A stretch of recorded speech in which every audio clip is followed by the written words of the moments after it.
बिस्मिल्लाहिर्रहमानिर्रहीम। फ्रेंड्स अस्सलामुअलैकुम। You are watching master ji network और आज हम प्रीवियस लेक्चर का पार्ट कंटिन्यू करने जा रहे हैं जिसमें हम लोगों ने स्टडी किया था energy flow through ecosystem.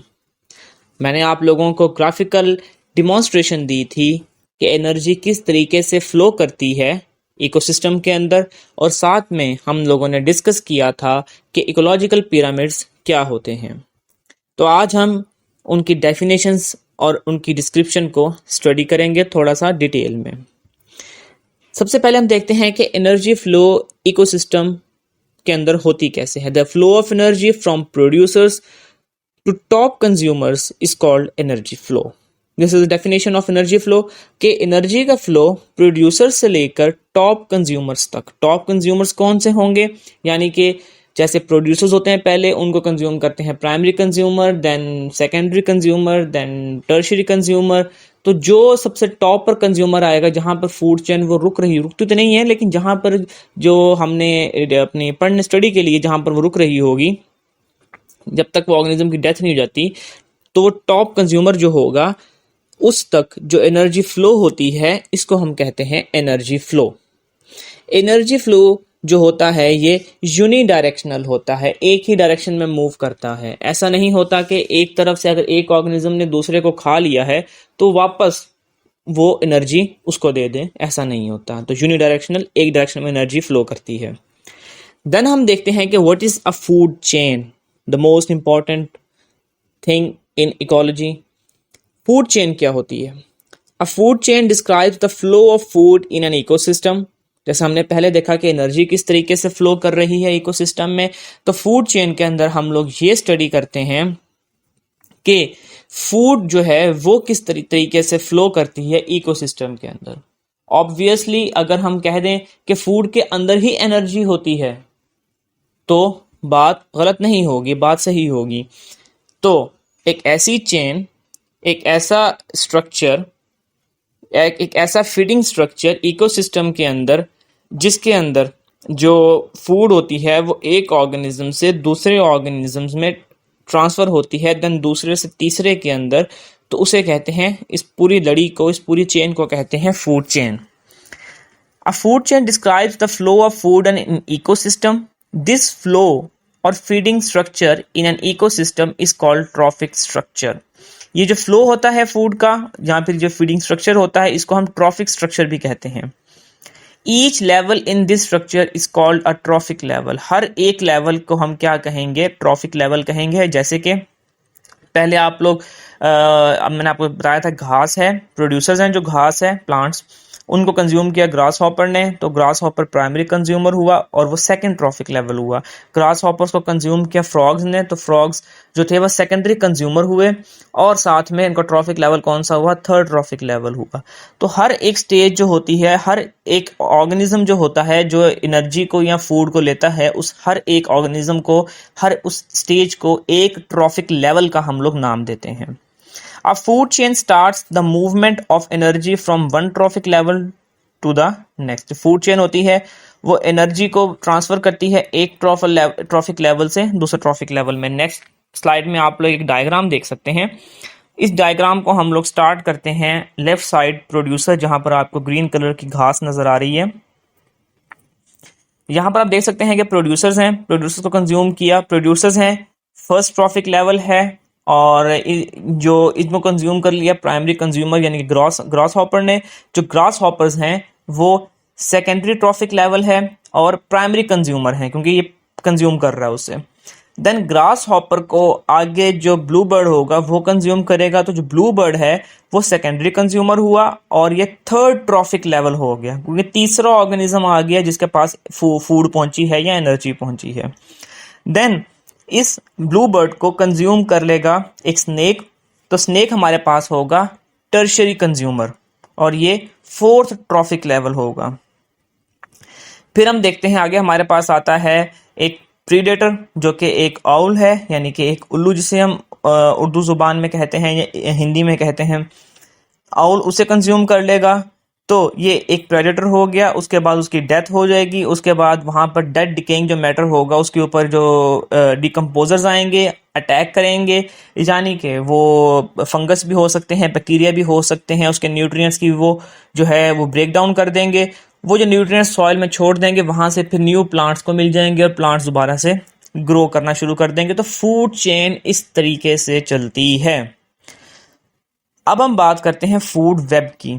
A food web is a complex network of interconnected food chains. Organisms in a food chain or food web are linked and dependent on one another for survival.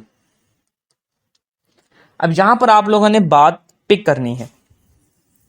जो food web होता है वो actually एक complex network होता है interconnected food chains का। एक food chain चल रही है, साथ में दूसरी फूड चेन चल रही है, साथ में एक तीसरी फूड चेन चल रही है। तो डिफरेंट फूड चेन जब आपस में इंटरलिंक हो जाएंगी तो वो एक फूड वेब बना लेंगी, एक जाल सा बना लेंगी, इसको फूड वेब कहते हैं। और इस फूड वेब के अंदर हर एक जो ऑर्गेनिज्म है वो दूसरे के ऊपर डिपेंडेंट होता है सर्वाइवल के लिए। मिसाल के तौर पर नेक्स्ट स्लाइड में डायग्राम पर गौर करें आप, तो हम शुरू करते हैं बॉटम लेफ्ट साइड से, जहां पर एक प्लांट हमें नजर आ रहा है कॉर्न का।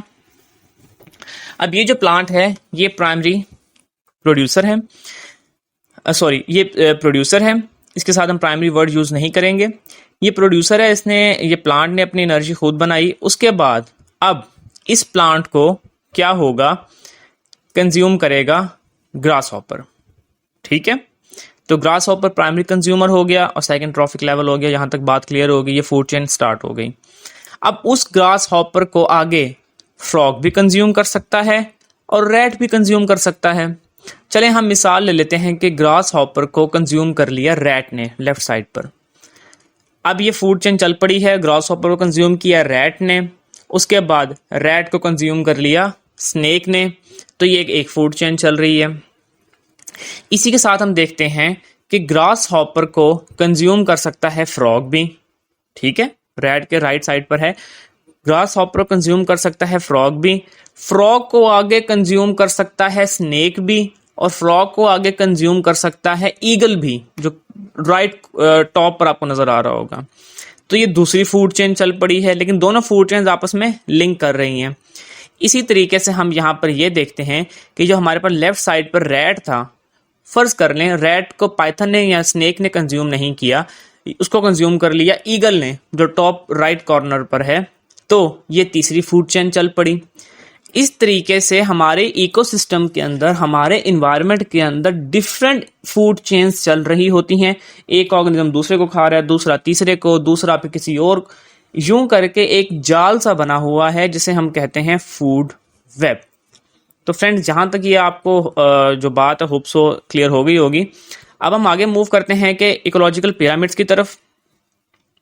Ecological pyramids are the diagrammatic representations of the feeding relationship and energy transfers in the ecosystem. Ecological pyramids क्या होते हैं? Diagrammatic representations होती हैं, diagrams के थ्रू represent किया होता है feeding relationships को, कि organisms आपस में feed किस तरीके से करते हैं, and energy transfers, और energy को किस तरीके से ट्रांसफर करते हैं इकोसिस्टम के अंदर, राइट? तो अब जाहिर बात है, मैंने आपको लास्ट लेक्चर में पढ़ाया था कि पिरामिड बना हुआ है, उसमें हमें क्लियरली चीज़ पता चलेगी कि एनर्जी कैसे ट्रांसफ़र हो रही है, किन ऑर्गेनिज्म्स का नंबर किस तरीके से बढ़ रहा है। तो ये सारी चीज़ें हम इकोलॉजिकल पिरामिड में स्टडी करते हैं, जिनकी 3 टाइप्स होती हैं, 3 types. Pyramids of numbers, pyramid of biomass, pyramid of energy. ये तीनों मैंने डायग्राम के थ्रू आपको एक्सप्लेन किए थे। अब इनकी डेफिनेशन देख लेते हैं। Number 1, pyramid of numbers. Pyramid of numbers is a graphical representation that shows the number of organism at each trophic level. Her trophic level पर, हर एक ट्रॉफिक लेवल पर, हर एक स्टेज पर कितने नंबर, कितनी तादाद मौजूद है उस ऑर्गेनिज्म की, ये हम स्टडी करते हैं पिरामिड ऑफ नंबर्स में। It is an upright pyramid in light of the fact that an ecosystem, the producers are always more in number than other trophic levels. Point याद रखना है। पिरामिड ऑफ नंबर्स हमें यह बताता है कि जो पिरामिड की बेस होती है, जो सबसे बड़ी होती है, वहां पर प्रोड्यूसर्स को हमने प्लेस किया है, क्योंकि प्रोड्यूसर्स जो होते हैं वो हमेशा ज़्यादा होते हैं नंबर में, तादाद में, as compare to other trophic levels, जो बाकी उसके ऊपर primary consumer, secondary consumer, tertiary consumer आएगा, उनके निस्बत ये तादाद में ज़्यादा होते हैं। फिर हम आगे देखते हैं नेक्स्ट स्लाइड में बायोमास पिरामिड क्या होता है। एक ऐसी डायग्राम होती है जो कि कंपेयर करती है डिफरेंट ट्रॉफिक लेवल्स के बायोमास को इकोसिस्टम के अंदर, ठीक है। It shows the mass of producers that are needed to support primary consumers. ये शो करती है कि जो प्रोड्यूसर्स हैं, जो प्लांट्स हैं, उनका कितना बायोमास मौजूद है फर्स्ट ट्रॉफिक लेवल पर, जो कि फिर आगे प्राइमरी कंज्यूमर्स ने वो बायोमास यूज़ करना है, उनका थोड़ा सा कम बायोमास होगा। देन उसके बाद सेकेंडरी कंज्यूमर्स, उनका थोड़ा सा और कम होगा। तो हर ट्रॉफिक लेवल पर कितना बायोमास पड़ा हुआ है, ये हम स्टडी करते हैं बायोमास पिरामिड के अंदर। देन हम देखते हैं कि पिरामिड ऑफ एनर्जी क्या होता है। It shows the total quantity of available energy stored in the biomass of organisms at each level in the food chain of an ecosystem per year. Point समझिएगा, जो pyramid of energy होती है, pyramid of energy में हम ये देखते हैं कि टोटल क्वांटिटी है जो अवेलेबल एनर्जी की, वो कितनी है जो कि बायोमास में स्टोर हुई है हर एक ट्रॉफिक लेवल के ऊपर एक साल में। एक एवरेज रख ली हमने, यानी कि फर्स्ट ट्रॉफिक लेवल हमारे पास प्रोड्यूसर से सबसे बेस लेवल था जो पिरामिड का, ठीक है, पिरामिड सबसे नीचे, उनके पास कितनी एनर्जी थी, फॉर एग्जांपल 100% एनर्जी थी। देन प्लांट्स को कंज्यूम किया प्राइमरी कंज्यूमर ने, ग्रास हॉपर्स ने, तो कुछ जो एनर्जी प्लांट्स के अंदर जो स्टोर थी वो ट्रांसफर हो गई अब ग्रास हॉपर्स के अंदर। अब ग्रास, फॉर एग्जांपल, उनमें 100% थी प्लांट्स में, तो ग्रास हॉपर्स में रह गई है, चली गई है 70%। तो अब जो जितना भी सेकंड ट्रॉफिक लेवल है ग्रास हॉपर्स का, इस स्टेज के ऊपर ग्रास हॉपर्स के बायोमास के अंदर 70% एनर्जी स्टोर हुई है। अब ग्रास हॉपर्स को कंज्यूम कर लिया सेकेंडरी कंज्यूमर यानी कि फ्रॉग्स ने, तो फ्रॉग्स के अंदर अब कितनी एनर्जी पड़ी होगी उनके बायोमास के अंदर, वो हम इस पिरामिड ऑफ एनर्जी से चेक कर सकते हैं। This can be estimated by burning samples of organisms and measuring the heat released. और हम ये किस तरह मेजर कर सकते हैं, एक तरीका बता रहे हैं एग्जांपल के तौर पर, कि हम जो एस्टिमेट लगा सकते हैं जो ऑर्गेनिजम्स के बर्निंग सैंपल्स होते हैं, उनको बर्न करके और उनमें से कितनी हीट निकलती है, तो वो एनर्जी निकलेगी हीट की फॉर्म में, तो हम उसमें तो मेजर कर सकते हैं। वैसे इसको मेजर करने के और भी बहुत से तरीके होते हैं।